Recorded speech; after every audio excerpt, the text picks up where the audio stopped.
Hi, this is Dinesh Gangasani. Welcome to my channel. Think about this. ఆంధ్రప్రదేశ్లో విశాఖపట్నంలో ఏర్పాటు తలపెట్టినటువంటి Nippon steel India limited కంపెనీకి ఆమోద ముద్ర వేస్తూ ఏపీ మంత్రిమండలి నిర్ణయం తీసుకోవడం జరిగింది.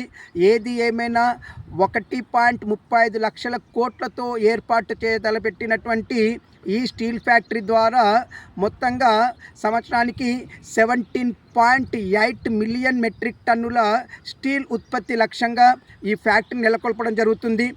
ఇది విశాఖపట్నంలో ఏర్పాటు చేయాలని చెప్పేసి నిప్పాన్ స్టీల్ ఇండియా లిమిటెడ్ నిర్ణయించడం జరిగిందండి.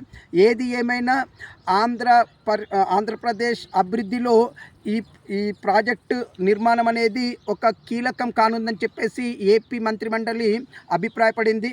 మరి అభివృద్ధిలో దూసుకువెళ్తున్నటువంటి ఆంధ్రప్రదేశ్కి ఈ నిప్పాన్ స్టీల్ ఇండియా లిమిటెడ్ కూడా ఒక ఊతమిస్తుందని నా అభిప్రాయం. మరి మీ అభిప్రాయం నాకు కామెంట్ రూపంలో తెలియచేయండి. ఇట్లు దినేష్ గంగ.